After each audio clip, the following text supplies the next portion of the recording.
different mentality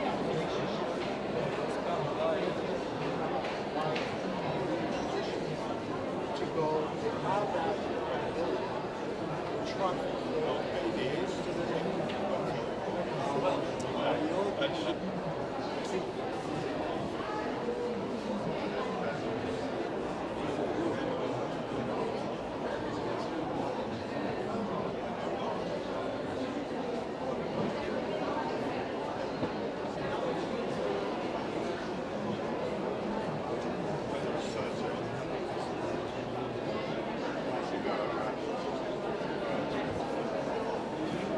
demain matin, à 11h30. Ça revient du soir. Allez.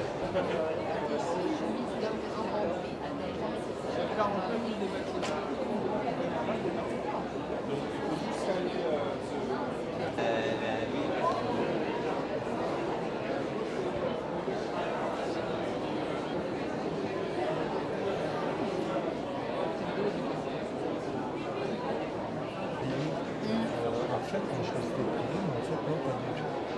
Non, tu peux, ben, les filles là qui ils peuvent venir.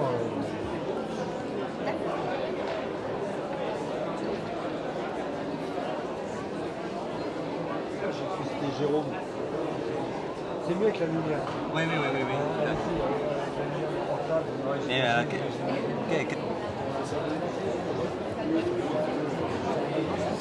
Je suis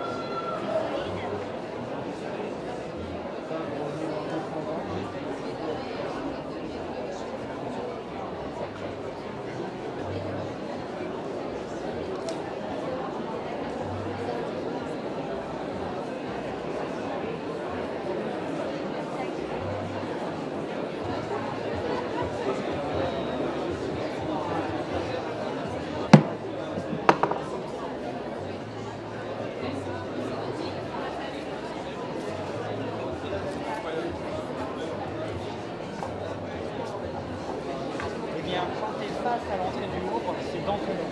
Tu vas voir, c'est marqué en écran. À tout à l'heure. Moi, ce que je dis, c'est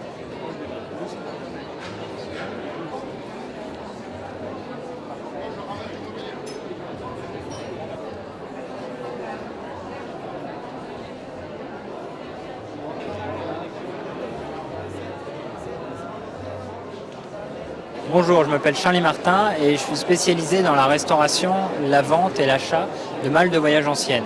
Donc c'est une entreprise familiale qui existe depuis plus de 30 ans.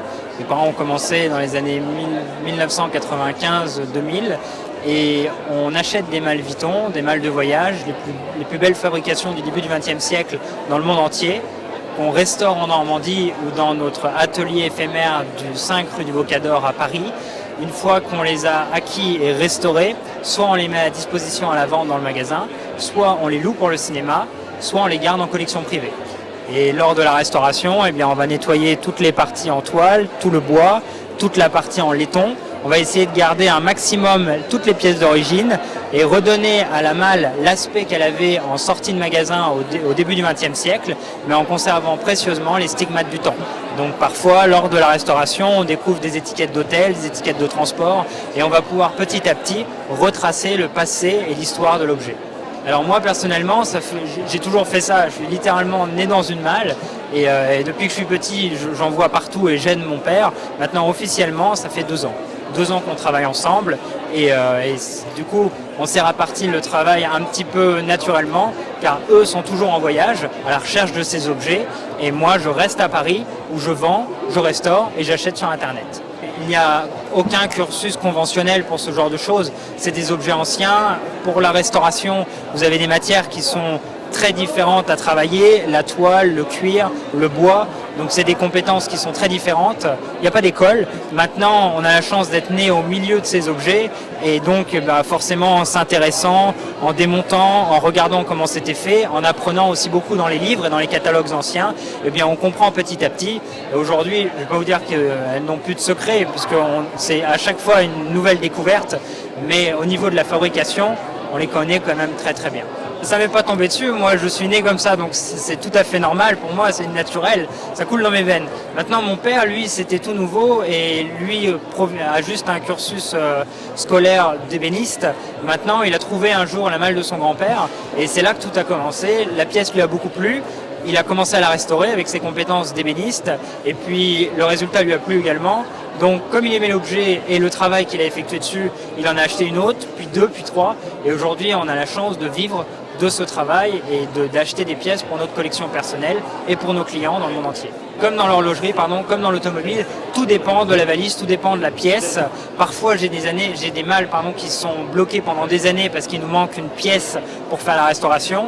Et parfois, ça va aller très très vite parce que la malle est en parfait état et c'est simplement un nettoyage des laitons ou un dépoussiérage de la toile. C'est vraiment au cas par cas. Maintenant, c'est des malles qui étaient utilisées dans les paquebots, dans les trains, qui ont parfois plus de 100 ans.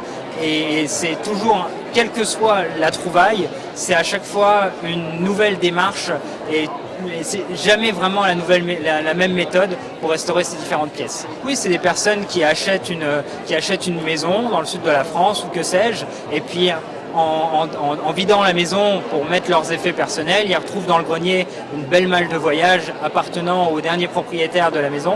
Et là, dans ce cas, ils nous appellent parce qu'ils n'ont pas l'intérêt sentimental. Et là, il y a tellement de cas de figure. Parfois, c'est des collectionneurs. Ça peut vraiment être tout un tas de figures différents. Et parfois, c'est des très belles surprises. Là, on est vraiment sur une pièce historique. Et ces pièces sont...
Bonjour, donc je suis Anne-Sophie Grollemund, Collection and Archives Manager pour la maison Breitling et Universal Genève.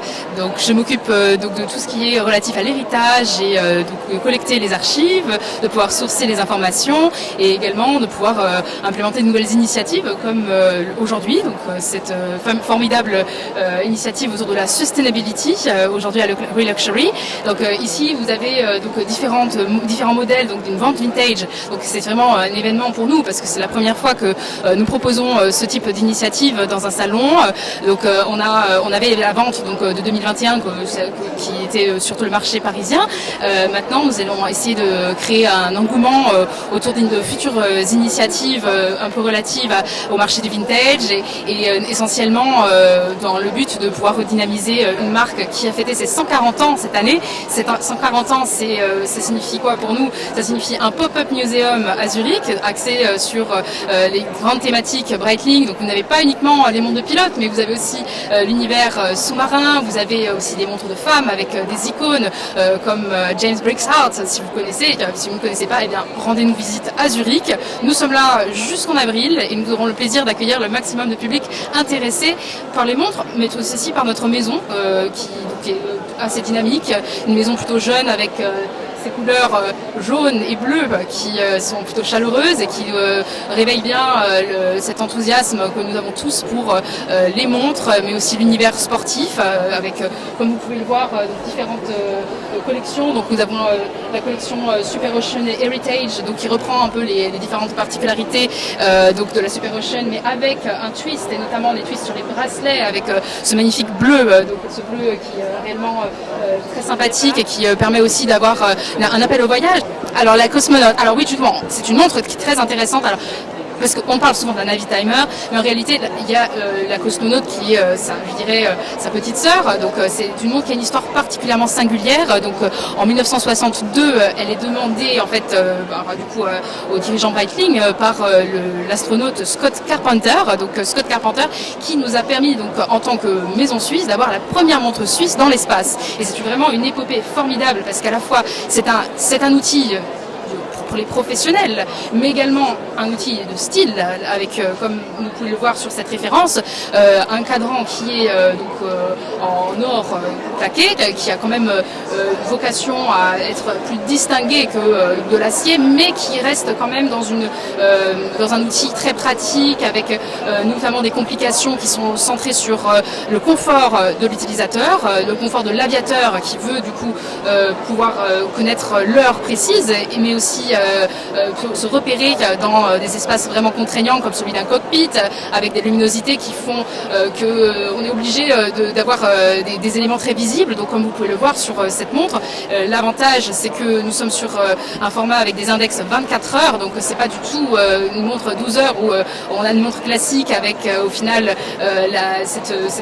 cette flexibilité qu'on a de pouvoir identifier l'heure du jour et de la nuit. Non, là on est vraiment dans un univers de sportif, contraignant, et donc qu'est-ce qu'on a, de quoi avons-nous besoin? Nous avons besoin de pratique, nous avons besoin donc d'index visibles et de l'heure, quelle que soit la situation. Nous avons de tout, et nous accueillons tout le monde surtout, puisqu'en fait Breitling, je dirais que l'essence de notre marque, c'est justement un luxe accessible, c'est un luxe fait pour les jeunes, c'est un luxe fait pour les sportifs, pour les anciens pilotes, pour les pilotes, pour tous en réalité, et surtout avec, je dirais, cet aspect audacieux dans la marque. On est une marque, je dirais, de gens qui aiment les montres, mais au-delà de ça, qui aiment les instruments utiles, avec du style, et qui permettent de parer à toute situation de la vie quotidienne. Oui, tout à fait. Donc nous avons effectivement différents types de sports en réalité qui sont nos ambassadeurs. Donc on a le surf du coup avec Kelly Slater. Donc il y a eu un fameux événement à Paris il y a quelques semaines, quelques mois je crois, à la boutique. Donc on a également des ambassadeurs plutôt on a aussi le football, comme le basketteur Antetokounmpo, donc ici représenté. Après nous avons également alors autre univers pas forcément sportif, mais nous avons également Charlize Theron, donc qui est vraiment nos ambassadrices et qui représente très bien la marque avec ce côté, je dirais, une femme volontaire et pleine de confiance en elle. Et j'espère que ce soit aussi, ici, ce sera aussi l'occasion pour les femmes de pouvoir un petit peu s'approprier cet univers Breitling qui a vocation à être inclusif, à être sportif et surtout à avoir cette vision très jeune du luxe. Et ça, je pense que c'est quelque chose qu'il faut retenir, c'est qu'on reste dans un secteur qui est toujours un petit peu difficile à définir, puisque l'horlogerie, vous avez un outil qui est technique, vous avez un outil qui est quand même très qui n'est pas à la portée du grand public a priori, c'est un monde de connaisseurs, mais en réalité, si on regarde un petit peu plus près, la marque Breitling a su être une marque en plus d'être une marque horlogère, et ça je pense que c'est quelque chose qui est un atout indéniable, surtout dans une société tournée vers la visibilité, vers les médias, et je dirais que ça fait peut-être c'est l'un de nos points forts, et aussi cette vision d'être dans une optique de luxe durable, puisque comme on peut le voir, vous consulterez probablement notre site internet, on a plein d'initiatives liées à justement la sustainability, avec notamment des initiatives relatives au ramassage de déchets sur les plages, de récupérer, de sourcer des matériaux durables, d'avoir une traçabilité pour tout l'ensemble de nos composants pour respecter l'environnement. Donc il y a vraiment cette volonté, je dirais, d'être à la fois une marque pionnière dans tout ce qui est sustainability, mais aussi une marque qui connaît ses valeurs fondatrices, qui sait d'où elle vient et qui sait vers où elle va.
pareillement. À bientôt.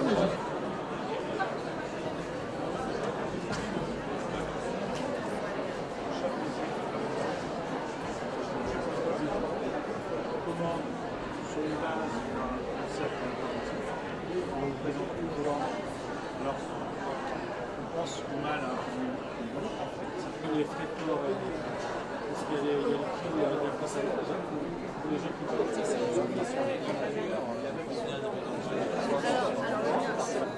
C'est conseil, donc tu vas le voir pas mal passer.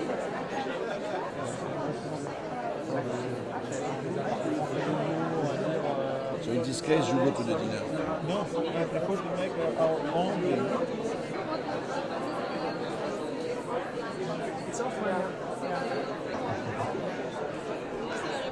Oui, oui, oui, oui.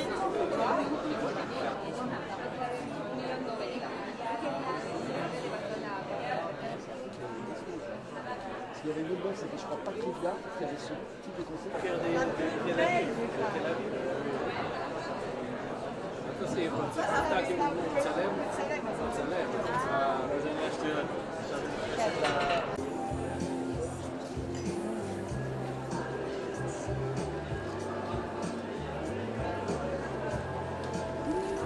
Bonjour, mon nom est Edmond Tran, je suis directeur d'affaires chez Barnes depuis maintenant 8 ans et je m'occupe particulièrement des biens très exceptionnels, tout ce qui est hôtel particulier, triplex, penthouse, dans des belles adresses parisiennes, les appartements et les biens les plus rares de Paris et abroad. Barnes, oui, est un groupe international qui a été créé maintenant il y a plus de 20 ans. Nous sommes maintenant présents dans les plus belles destinations du monde, plus de 20 pays, dans des capitales, dans des stations balnéaires, dans des stations de ski. Partout où nous avons notre cible de biens d'exception et de clientèle d'exception qui recherche des biens dans les plus belles destinations. Un bien d'exception, c'est par essence un bien qui est dans une belle destination et dans un beau quartier. La superficie, on a toutes les superficies chez Barnes, du très beau pied-à-terre jusqu'à l'hôtel particulier. Moi personnellement, je m'occupe plus effectivement de tout ce qui est hôtel particulier et je vous dis très grande superficie avec des terrasses, avec des vues démentielles sur la Tour Eiffel, les quais et ce genre de choses à Paris par exemple. C'est la clientèle qui recherche un bien rare. Et qui a les moyens, bien sûr, de se faire plaisir. Après, c'est le seul point commun. Nous avons aussi bien des start-upers qui ont réussi récemment ou il y a quelques années, des capitaines d'industrie, une clientèle internationale, des sportifs, des comédiens, des chanteurs. Je vous dis, le seul point commun, c'est qu'ils recherchent chez Barnes quelqu'un qui va les accompagner dans la recherche dans l'acquisition d'un bien rare qu'ils n'ont pas trouvé ailleurs. On est né à Paris, mais on est bien sûr aux États-Unis. États-Unis, c'est New York, Miami. Nous sommes maintenant implantés à Dubaï. Nous sommes implantés à Londres, en Italie également, toutes les grandes destinations où il y a des biens d'exception. Pour la France, on est aussi bien à Bordeaux qu'à Lyon, qu'à Biarritz ou qu'à Megève, par exemple. Dans la campagne rouennaise.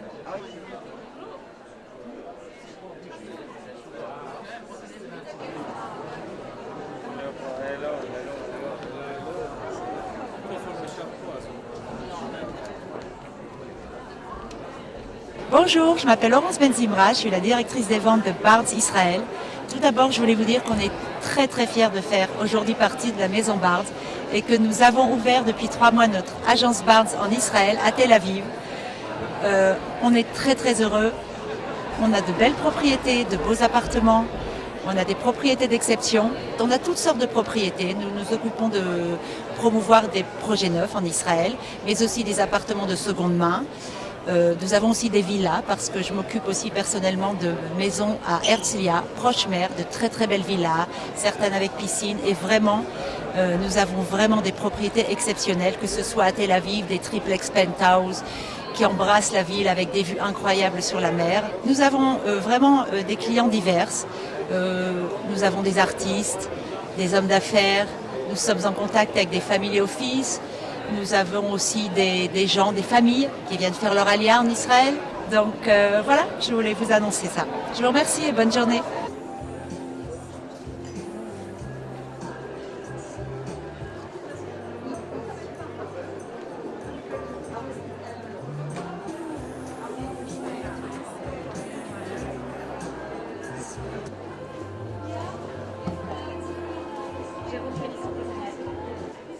Natacha, français. Merci.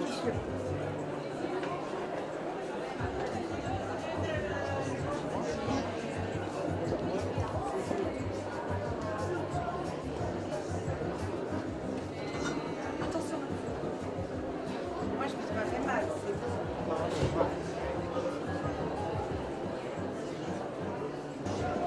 Ouais, parti la chercher.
Tu es venu tôt finalement.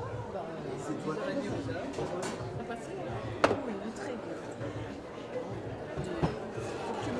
sont entre 3,1 et 3,5%. Tout le monde sale quand même assez peu, c'est ce qu'on appelle la recette iranienne. Alors ça, vous voyez, c'est les petites cuillères. On a un chandelier Saint-Louis, mais à l'intérieur, on a des petites cuillères et des petites coquilles qui sont cachées dans le chandelier. Alors ça, celui-ci, c'est Alors celui-ci, c'est le même caviar, mais après 8 mois d'affinage. Donc là, on a... Est-ce que ça change la texture du grain? Ça change un peu la texture du grain, on va avoir des grains qui vont être un petit peu plus fragiles, puisque forcément, le sel a pénétré. Donc, je vais mettre un petit peu plus, parce que c'est effectivement...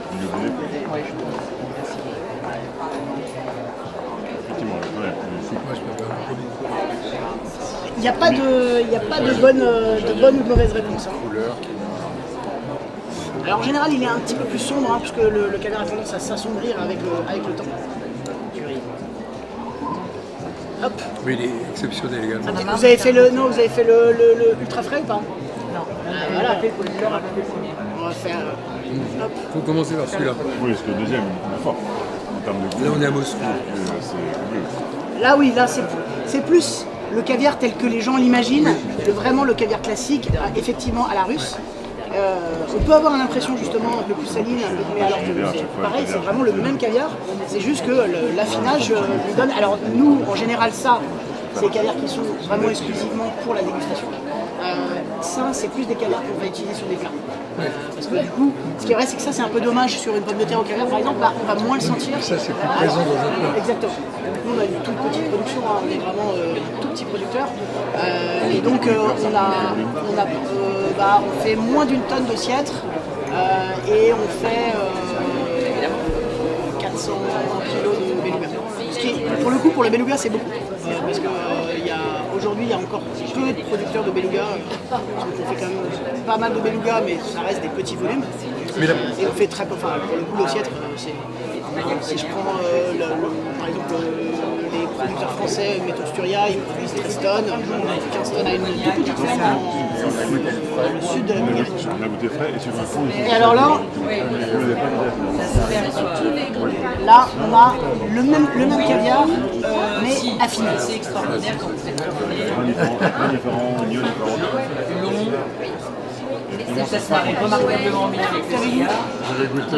le frais déjà, encore un petit peu, allez.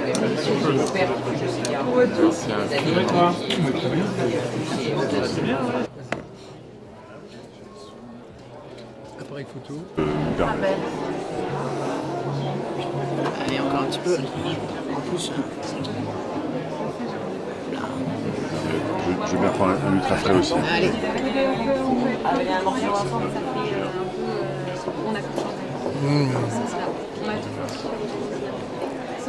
Incroyable. C'est un régal. Bah, du coup, On retrouve la fermeté du grain qui est... et surtout, en fait, le palais s'étant un petit peu habitué au sel, on perçoit les choses différemment. Une fois que...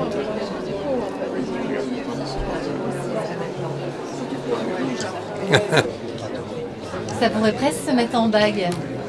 Alors, on a des bagues à caviar, j'en ai pas pris ici, on a des bagues de pouces sur lesquelles... D'accord. Et est-ce qu'on embrasse ou est-ce qu'on... Alors, ça c'est à vous de voir. Le but c'est de le mettre quand même de manière relativement exacte dans la bouche et d'y aller par petites fois parce que vous allez voir, comme c'est salé, il faut laisser au palais le temps de s'habituer au sel. Non, je sais pas si je... Bon, vous allez me mettre par terre. Non. Vous n'êtes pas obligé de faire beaucoup et vous avez un crachoir si La texture est hyper agréable. vous voulez goûter les trois.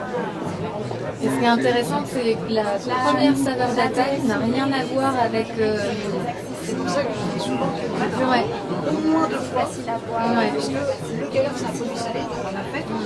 La première bouchée, il y a ce choc initial de sel. Qui passe dans les deux sens. Soit on peut avoir l'impression que c'est très fort et ensuite ça s'adoucit, soit en général ça anesthésie un petit peu et les saveurs après Se révèle... Et ce que je trouve délicieux, moi, c'est cette texture très fine qui est un peu ferme et puis très liquide.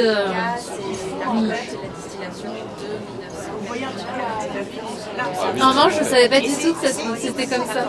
C'est un peu comme un baise-main au caviar.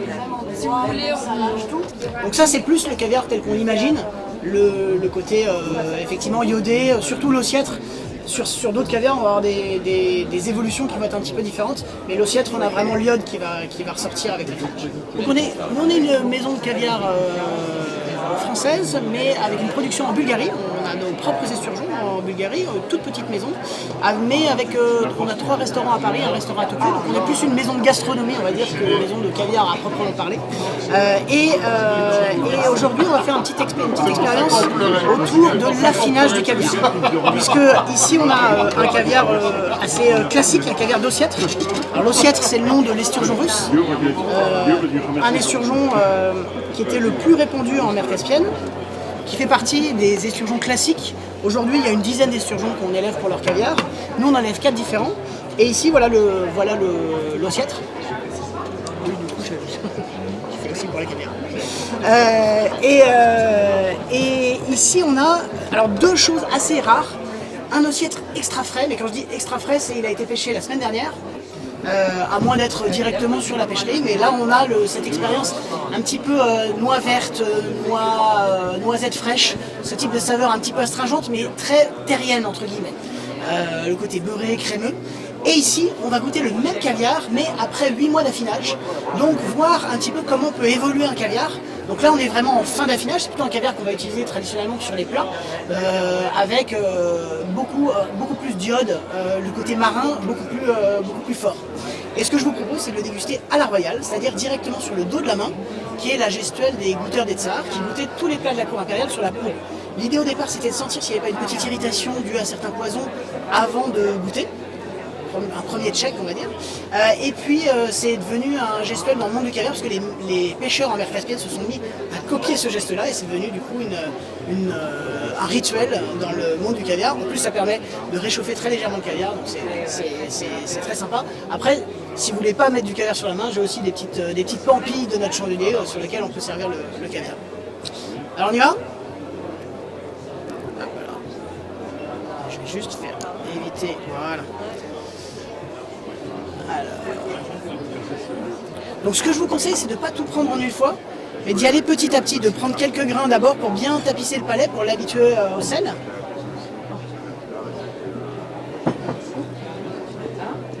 Très bonne saveur.